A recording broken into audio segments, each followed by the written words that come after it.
지구의 3분의 1을 차지하는 바다.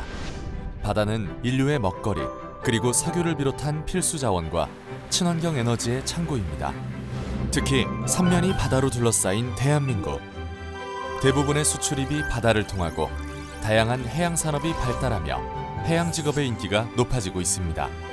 깊은 바다를 탐구하고 개발하는 해양 분야. 세계의 바다를 누비는 선박과 항만을 책임지는 해운 항만 분야. 바닷속 어족 자원을 연구하는 수산 분야. 드넓은 바다에 펼쳐진 수많은 직업들. 21세기 신해양 시대에 새롭게 주목받는 해양 직업에 대해 알아볼까요?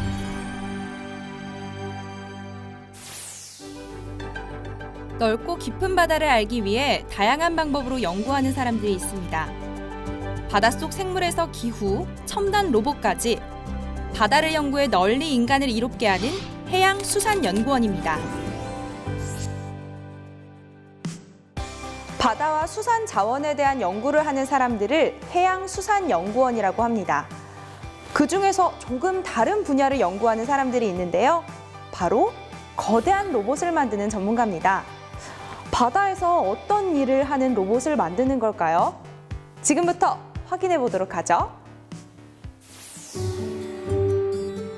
경상북도 포항에는 로봇을 테스트하는 전용 공간이 있습니다. 거대한 로봇이 여러 가지 검증을 받는데 아니, 기계를 물속에 넣네요? 고장나지 않을까요?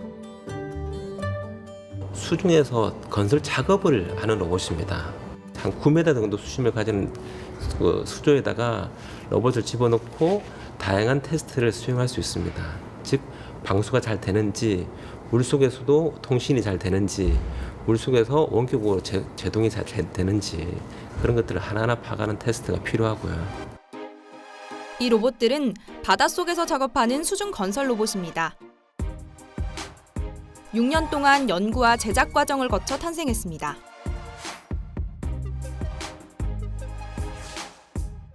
로봇을 만든 한국해양과학기술원 수중건설로봇 사업단의 리더 장인성 박사.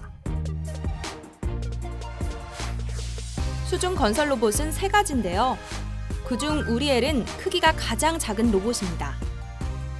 이 로봇이 할 수 있는 작업들은 해저면에 지도를 그린다거나 해저면에 구조물이 들어갔을 때 그걸 간단한 유지 보수 아니면 볼트를 끼운다라든지 레벨을 돌린다라든지 하는 간단한 작업을 수행하는 로봇이고요. 이 로봇은 우리엘보다 10배 더 큰 우리티. 바닷속에 해저 케이블이나 파이프라인을 설치하는 작업을 할 수 있도록 만들어졌습니다. 해저 2,500m까지 내려가 강한 물살로 땅을 파서 해저 케이블이나 파이프를 땅속에 묻는 일을 합니다. 우리알은 길이 약 13m, 무게 35톤으로 가장 큰데요. 3가지 로봇 중에서 가장 최근에 탄생한 막내 로봇입니다. 수심 500m 이내의 바닷속에서 굴착기처럼 다양한 공구를 갈아 끼우면서 안반팥에 지반을 다지는 등 힘든 일을 합니다.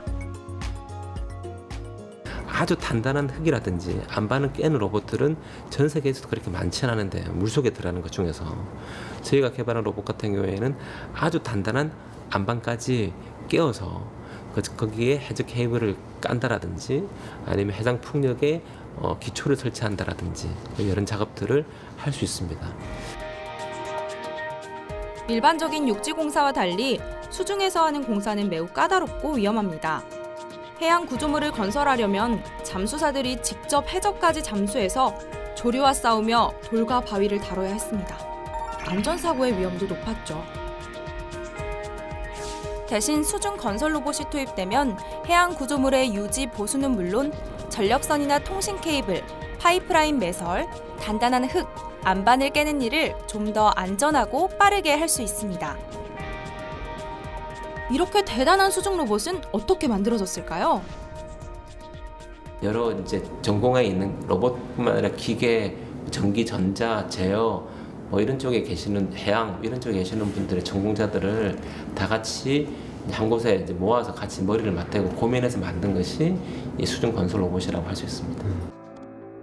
여러 전문 분야의 기술을 결합해서 만든 수중 건설 로봇은 작업을 할 때도 다양한 첨단 기술을 활용합니다. 먼저 탐사선이 음파 장비로 공사 지역의 지도를 만듭니다. 수중 건설 로봇에는 여러 가지 센서가 탑재되어 있어서 지상의 운영 시스템과 소통합니다. 깊은 물속에서도 위치, 수심, 방위 등 정확한 상태를 알려주죠. 사람이 물속에 들어가지 않아도 로봇이 보내는 여러 가지 영상으로 공사 진행 상황을 파악하고 효율적으로 작업할 수 있습니다. 이렇게 로봇이 현장에 투입되기 위해서는 수많은 테스트를 거쳐야 하는데요. 가로 35m의 초대형 수조를 갖춘 수중 건설 로봇 실증센터. 이곳에서 수중 건설 로봇은 다양한 검사를 거칩니다. 그중 하나는 회류 수조에서 이루어지는데요. 바닷속처럼 강한 조류를 발생시켜 로봇이 제대로 작동을 하는지 확인 시험을 할 수 있습니다. 수조에서 테스트가 끝나면 진짜 바다로 나갑니다. 2018년 9월부터 10월까지 2달 동안 동해 수심 500m 지역에서 수중 건설 로봇의 실증 실험을 했습니다. 여러 가지 상황에서 작업하는 로봇의 데이터를 분석하고 또 문제점을 보완하는 중요한 과정입니다.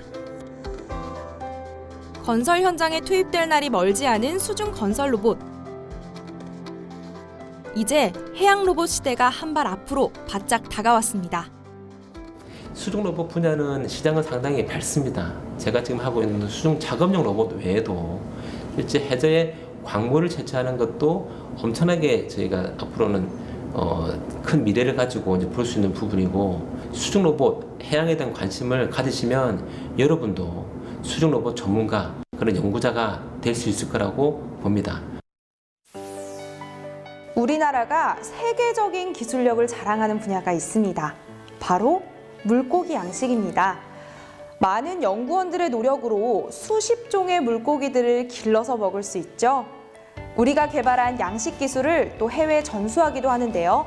가까운 미얀마나 네팔, 멀리 아프리카의 알제리, 세네갈에 이 양식 기술을 전해서 대한민국의 이름을 드높이고 있습니다.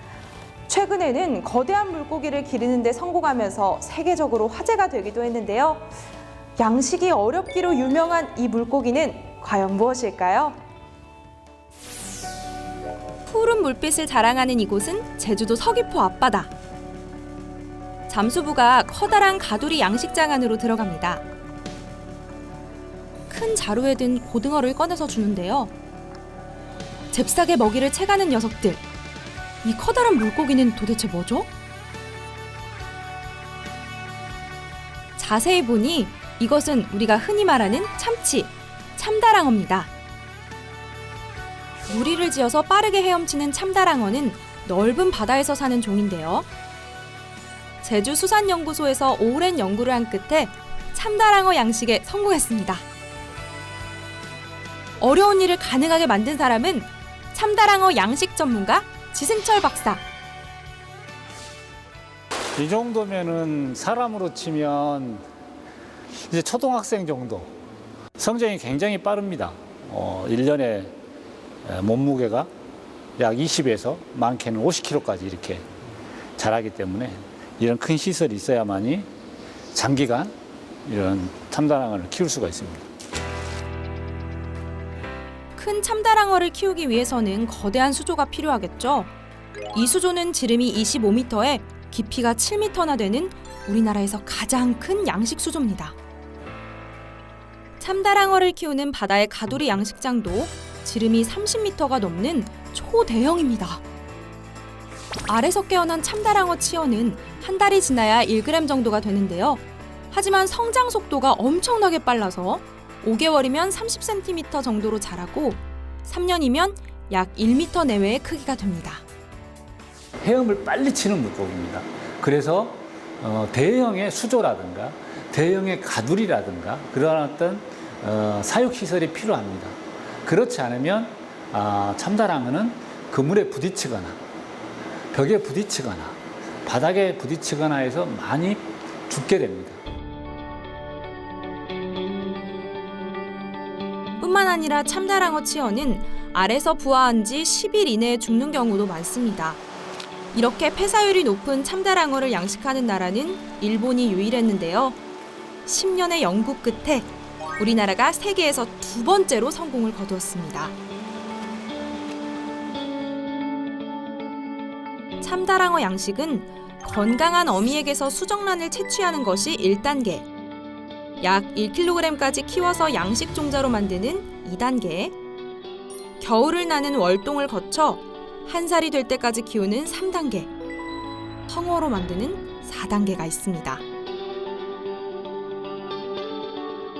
치어나 양식 종자 상태의 참다랑어는 넓은 외해의 가두리 양식장으로 옮겨 기르는데요. 파도가 높거나 적조 현상이 일어날 때에는 물속 깊이 가라앉히고 날씨가 좋으면 띄울 수도 있는 첨단 가두리 양식장입니다. 육지와 먼 바다라서 오염도 적고 공간도 넓어서 참다랑어가 마음껏 살 수 있습니다. 참다랑어 양식이 물고기를 키우는 굉장히 어려운 기술입니다. 근데 이런 어려운 기술 하나하나 개발을 하고 성공을 해서 그런 참다랑어가 우리 소비자들의 식탁에 오를 때 이런 연구를 해서 내가 참 잘했구나 이런 생각을 자주 하고 있습니다. 참다랑어를 비롯해 우리나라 수산자원을 조사 연구하고 기술을 개발하는 국립수산과학원. 수산과학원에 속한 전국 15곳의 연구소에서는 다양한 연구가 이루어지고 있습니다. 그중에서 중요한 연구를 하는 전문가가 있는데요. 기후변화를 연구하는 이준수 박사입니다.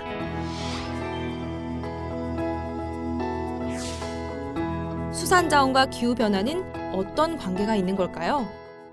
저희가 하고 있는 기후변화에 대한 연구라는 건 어떤 거냐면은 우리나라 바다가 시간이 지나면서 어떤 식으로 수온이 상승을 하고 있고 그에 따라서 바다의 생태계가 어떻게 바뀌고 있고 어떤 수산 자원이 어떻게 변해가는지 그리고 양식 환경은 또 어떻게 바뀔 수가 있는지 바다를 중점적으로 해서 연관된 부분들을 연구하는 분야라고 생각하시면 됩니다. 이준수 박사는 기후 변화 중에서도 해수 온도 변화에 관한 연구를 합니다. 1년에 6번 배를 타고 나가서 해수 온도를 측정하고 위성을 통해 먼 바다에 관한 자료를 받고 주요한 위치에 설치된 관측소에 들어온 자료도 받아서 더합니다. 그리고 과거의 온도와 비교하죠. 약 100년간 우리나라 바다를 관측을 하고 모니터링한 관측 자료들을 모아서 발간을 한 자료가 바로 해양조사연보가 되겠습니다. 해양조사연보는 2013년에 문화재청의 등록문화재로 등록이 되었고요. 우리나라 해양수산과학 분야의 최초의 문화재로 등록된 간행물이라고 보시면 됩니다. 1920년대부터 기후 관측을 시작한 우리나라. 그 기록은 해양조사연보에 남아 있습니다. 국내에서 가장 오래된 관측 자료로 현재와 비교하는 자료로 쓰이는데요. 우리나라 기후는 어떻게 달라졌을까요? 1968년부터 지금까지 최근까지 약 51년간 우리나라 바다는 수온이 평균 약 1.2도가 상승하였습니다. 같은 기간 동안에 전 지구 해양의 수온은 0.49도가 올랐고요. 근데 그동안에 우리나라는 1.2도가 올랐기 때문에 대략 2.5도 정도 상승했다고 보시면 됩니다. 해수 온도를 처음으로 측정한 1968년. 평균 온도는 16.03도. 오르고 내리길 반복하면서 꾸준히 상승한 해수 온도는 1.2도 올랐습니다. 해양 생물에게는 큰 변화죠. 수온이 상승하면 해양 생물의 서식지가 점차 북쪽으로 이동하고 산란 시기와 산란장의 변화도 생깁니다. 적조와 해파리가 번식해서 어업에도 큰 피해를 가져오게 되죠.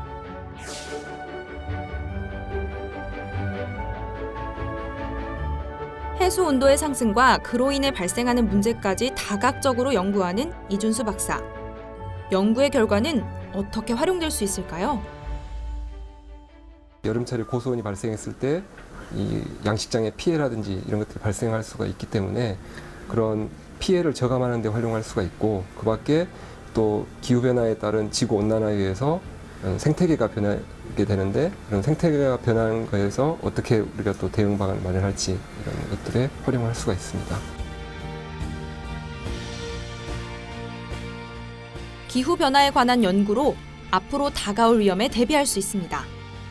수온이 높아지기 전에 양식장 물고기를 옮기거나 적조, 해파리 등 다양한 수산 재해에 미리 대비할 수 있죠. 기후 변화에 관한 연구는 앞으로 가장 필요한 연구 분야가 아닐까요?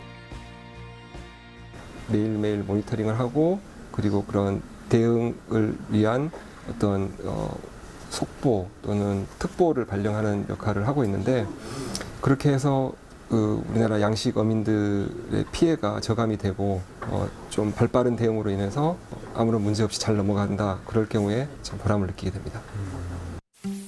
해양수산연구원이란 바다와 바다 생물, 수중 로봇 등 해양 생태계와 수산 자원을 조사하고 연구, 개발하는 직업입니다. 연구 분야는 다양합니다. 해양 환경에서 자원, 공학까지, 그리고 수산 분야의 생명공학, 양식산업까지 속합니다.